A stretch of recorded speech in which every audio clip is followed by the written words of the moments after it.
ভারতে ওবায়দুল কাদের গ্রেফতার। স্বেচ্ছাসেবক দলনেতার বাসায় ঘনিষ্ঠ সহযোগী গুলিবিদ্ধ। তৃণমূলের সেবায় আগ্রহী নন আইনজীবীরা, বাড়ানো হবে ফি, সংসদে আইনমন্ত্রী। 2 মিনিটে শেষ করেন, বাকি কথা টকশোতে বলবেন। গাইবান্ধায় প্রতিপক্ষের হামলায় শিবির নেতা নিহত। সর্বশেষে জানাবো, তৃণমূলের 440 কোটি রুপির 3টি ব্যাংক অ্যাকাউন্ট ফ্রিজ। শিরোনাম শুনলেন, এবারে বিস্তারিত। ভারতে ওবায়দুল কাদের গ্রেফতার। জুলাই গণ অভ্যুত্থানের পর ভারতে পালিয়ে থাকা ওবায়দুল কাদের ভারতে গ্রেফতার হননি, বরং তিনি সেখানে চিকিৎসার জন্য অবস্থান করছেন। গত জানুয়ারি মাসে কলকাতার একটি হাসপাতালে তার শারীরিক অবস্থার মারাত্মক অবনতি হলে তাকে ভেন্টিলেশনেও রাখা হয়েছিল। স্বেচ্ছাসেবক দলনেতার বাসায় ঘনিষ্ঠ সহযোগী গুলিবিদ্ধ। রাজশাহীর শাহ মখদুম থানার ছায়ানীর আবাসিক এলাকায় স্বেচ্ছাসেবক দলনেতা মীর তারেকের ভাড়া বাসায় ঘনিষ্ঠ সহযোগী ফয়সাল বাঁধন বয়স 30 গুলিবিদ্ধ হয়েছেন। তবে কে বা কারা বাঁধনকে গুলি করেছে তা নিয়ে ধোঁয়াশা সৃষ্টি হয়েছে। ঘটনার পর ওই বাসা থেকে গুলি ও গুলির খোসা সহ কিছু আলামত উদ্ধার করেছে পুলিশ। রোববার 21 জুন সকালে 9:30টার দিকে এই ঘটনার সময় ঘটনাস্থলে মীর তারেক সহ কয়েকজন উপস্থিত ছিলেন বলে জানা গেছে। গুলিবিদ্ধ ফয়সাল বাঁধন নগরীর সাহেববাজার এলাকার বাসিন্দা। তিনি মহানগরের স্বেচ্ছাসেবক দলের আহ্বায়ক মীর তারেকের ঘনিষ্ঠ সহযোগী। বিভিন্ন কর্মসূচিতে মীর তারেক এবং ফয়সাল বাঁধন একই মোটরসাইকেলে চলাচল করেন। এদিকে গুলিবিদ্ধের পর ফয়সাল বাঁধনকে রাজশাহী মেডিকেল কলেজ হাসপাতালে অস্ত্রোপচার করা হয়।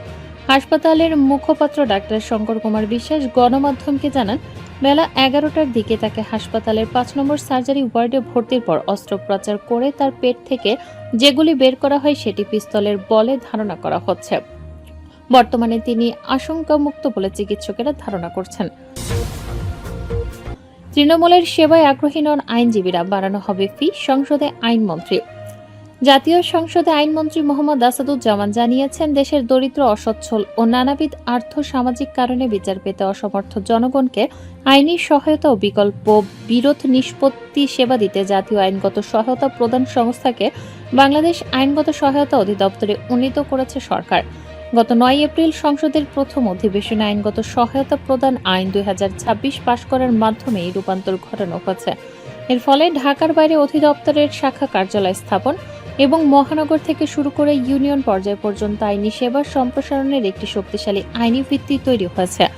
একই সঙ্গে অধিদপ্তরের আওতায় জনবল কাঠামো সম্প্রসারণের জন্য প্রয়োজনীয় উদ্যোগও গ্রহণ করা হয়েছে। রোববার 21 জুন ত্রয়োদশ জাতীয় সংসদের দ্বিতীয় অধিবেশনে 11তম দিনে কুমিল্লা 4 আসনের সংসদ সদস্য মোহাম্মদ আবুল হাসনাতের এক প্রশ্নের জবাবে আইন, বিচার ও সংসদ বিষয়ক মন্ত্রী মোহাম্মদ আসাদুজ্জামান এই তথ্য জানান। সংসদ সদস্যের প্রশ্নে সরকারি খরচে আইনি সহায়তার ক্ষেত্রে প্রচারণার অভাব, আমলাতান্ত্রিক জটিলতা, প্যানেল আইনজীবীদের কম ফি এবং এনজিওগুলোর সঙ্গে ডিজিটাল ইন্টিগ্রেশনে সুনির্দিষ্ট বাধাগুলোর বিষয়ে জানতে চাওয়া হলে মন্ত্রী সরকারের বিভিন্ন পদক্ষেপ ও পরিকল্পনার কথা তুলে ধরেন। আইনমন্ত্রী জানান, সরকার নির্ধারিত ফি কম হওয়ায় অনেক সময় দক্ষ ও অভিজ্ঞ আইনজীবীরা লিগ্যাল এইডের প্যানেল আইনজীবী হিসেবে কাজ করতে আগ্রহী হন না। এর পাশাপাশি মামলা ফাইলিং, কোর্ট ফি কিংবা দলিলের জাবেদা নকল সংগ্রহের মতো প্রাথমিক আনুষঙ্গিক ব্যয়ের জন্য সরকারিভাবে কোনো অগ্রিম বরাদ্দ দেওয়ার ব্যবস্থা না থাকায় আইনজীবীদের ওপর অতিরিক্ত আর্থিক চাপ সৃষ্টি হয়। আইনজীবীদের এই বাস্তব সমস্যাগুলো বিবেচনা করে সরকার ইতিমধ্যে প্যানেল আইনজীবীদের ফি 30% বৃদ্ধি করেছে এবং এই ফি আরও যৌক্তিকভাবে বাড়াতে প্রয়োজনীয় উদ্যোগ গ্রহণ করা হয়েছে। 2 মিনিটে শেষ করেন, বাকি কথা টকশোতে বলবেন। জাতীয় সংসদে 2026-27 অর্থ বছরের প্রস্তাবিত বাজেটের উপর সাধারণ আলোচনায় নির্ধারিত সময় অতিক্রম করায় সরকার দলীয় সংরক্ষিত নারী আসনের সংসদ সদস্য নীলোফার চৌধুরী মনিকে বক্তব্য সংক্ষিপ্ত করার নির্দেশ দিয়েছেন স্পিকার হাফিজ উদ্দিন আহমেদ। এ সময় তিনি বলেন, 2 মিনিটে শেষ করুন, বাকি কথা টকশোতে বলবেন। রবিবার 21 জুন বিকেলে জাতীয় সংসদের অধিবেশনের বাজেটের উপর সাধারণ আলোচনার সময় এ ঘটনা ঘটে।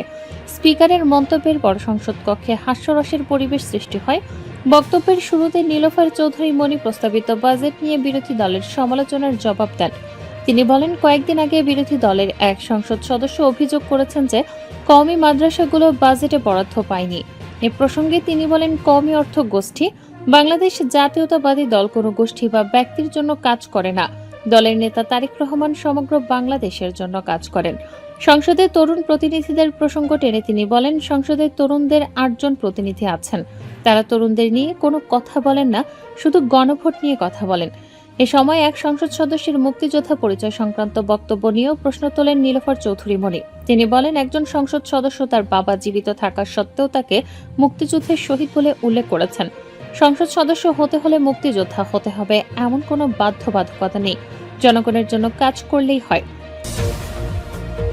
গাইবান্ধায় প্রতিপক্ষের হামলায় শিবির নেতা নিহত। গাইবান্ধার সাঘাটা উপজেলায় সরকারি প্রাথমিক বিদ্যালয়ের ম্যানেজিং কমিটি গঠনে বিরোধের জেরে প্রতিপক্ষের হামলায় সাইফুল্লাহ বাড়ি বয়স 24 নামে ছাত্র শিবির নেতা নিহত হওয়ার অভিযোগ উঠেছে। আহত হয়েছেন আরও একজন। রোববার 21 জুন বিকেল 3টার দিকে উপজেলার বোনারপাড়া চৌরাস্তা মোড়ে এই ঘটনা ঘটে। নিহত সাইফুল্লাহ বাড়ি উপজেলার শিমুলতাইর গ্রামের হাবিবুর রহমানের ছেলে এবং বোনারপাড়া ইউনিয়ন ছাত্র শিবিরের সভাপতি ছিলেন। আহত সালাউদ্দিন বর্তমানে বগুড়া শহীদ জিয়াউর রহমান মেডিকেল কলেজ হাসপাতালে চিকিৎসাধীন রয়েছে। উপজেলার কচুয়া সরকারি প্রাথমিক বিদ্যালয়ের প্রধান শিক্ষক হাবিবুল্লাহ জানান, বিকেলে ওই বিদ্যালয়ের ম্যানেজিং কমিটি নির্বাচনকে কেন্দ্র করে বিদ্যালয়ের প্রধান শিক্ষক হাবিবুল্লাহর সঙ্গে স্থানীয় মুকুল মিয়ার কথা কাটাকাটি হয়। এ সময় সাইফুল্লাহ বাড়ি ও সালাউদ্দিন প্রধান শিক্ষকের পক্ষ থেকে ওই তর্কে জড়িয়ে পড়েন। তিনি আরও জানান, এক পর্যায়ে মুকুল ও তার সহযোগীরা দেশি ধারালো অস্ত্র দিয়ে সাইফুল্লাহ বাড়ি ও সালাউদ্দিনের ওপর হামলা চালান। এতে তারা গুরুতর আহত হন। পরে স্থানীয়রা তাদেরকে উদ্ধার করে প্রথমে সাঘাটা উপজেলা স্বাস্থ্য কমপ্লেক্সে ভর্তি করেন। সেখানে তাদের অবস্থার অবনতি হলে সাইফুল ইসলামকে গাইবান্ধা জেনারেল হাসপাতালে পাঠানো হয়। পথেই তিনি মারা যান। সাঘাটা থানার ওসি মাহবুবুর রহমান ঘটনার সত্যতা নিশ্চিত করে জানান, অভিযুক্তদের আটক করতে পুলিশ অভিযান অব্যাহত আছে। থানায় মামলা দায়েরের প্রস্তুতি চলছে। তৃণমূলের 440 কোটি রুপির 3টি ব্যাংক অ্যাকাউন্ট ফ্রিজ।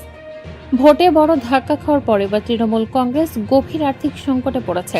দলের প্রায় 440 কোটি টাকা জমা থাকা 3টি বেসরকারি ব্যাংক অ্যাকাউন্টের ডেবিট অপারেশন সম্পূর্ণ স্থগিত করে দেওয়া হচ্ছে। শনিবার 20 জুন বিধাননগরের এক সিনিয়র পুলিশ কর্মকর্তা জানিয়েছেন, ওই 3টি অ্যাকাউন্ট এখন ডেবিট ফ্রিজে রয়েছে, অর্থাৎ অ্যাকাউন্টে টাকা জমা করা যাবে, কিন্তু কোনো টাকা তোলা বা স্থানান্তর করা যাবে না। এই পদক্ষেপের পেছনে রয়েছে দলেরই কয়েকজন বিদ্রোহী বিধায়কের অভিযোগ। সম্প্রতি বিধানসভা নির্বাচনে ভরাডুবির পর দলের অর্থ ও সাংগঠনিক নিয়ন্ত্রণ নিয়ে দুই শিবিরের মধ্যে তীব্র লড়াই শুরু হয়। একদিকে বিদায়ী মন্ত্রী অরূপ বিশ্বাস, অন্যদিকে বিরোধী দলনেতা ঋতব্রত বন্দ্যোপাধ্যায়ের অনুসারী 10 জন বিধায়ক বিধাননগর সাইবার ক্রাইম থানায় অভিযোগ দায়ের করেন। অভিযোগে তারা ওই বিপুল অর্থের উৎস নিয়ে প্রশ্ন তুলে সন্দেহ প্রকাশ করেছেন যে এই টাকা কাটমানি সরকার তহবিলের অপব্যবহার কিংবা অন্য কোনো অবৈধ পথে এসেছে কিনা।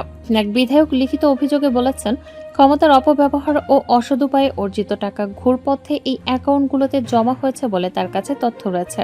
অরূপ বিশ্বাস কয়েকদিন আগে ব্যাংক কর্তৃপক্ষকে চিঠি দিয়ে দলের 500 কোটি টাকার বেশি আমানত সুরক্ষিত রাখতে এবং অভ্যন্তরীণ সংকট মিটে না যাওয়া পর্যন্ত সব লেনদেন স্থগিত রাখার অনুরোধ জানিয়েছিলেন। কিন্তু বিদ্রোহীদের অভিযোগের কারণে বিষয়টি এখন পুলিশি তদন্তের আওতায় চলে এসেছে।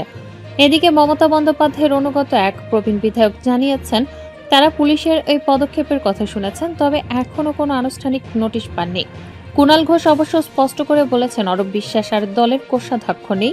গত 5 জুন কার্যনির্বাহী কমিটির বৈঠকে শুভাশিস চক্রবর্তীকে নতুন কোষাধ্যক্ষ করা হয়েছে, তাই আর্থিক বিষয়ে অরূপ বিশ্বাসের কোনো এখতিয়ার নেই।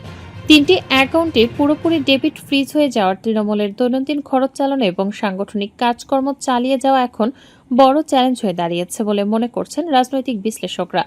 দলের অভ্যন্তরীণ ক্ষমতার লড়াই এখন পুলিশি তদন্ত ও আইনি জটিলতায় রূপ নিয়েছে।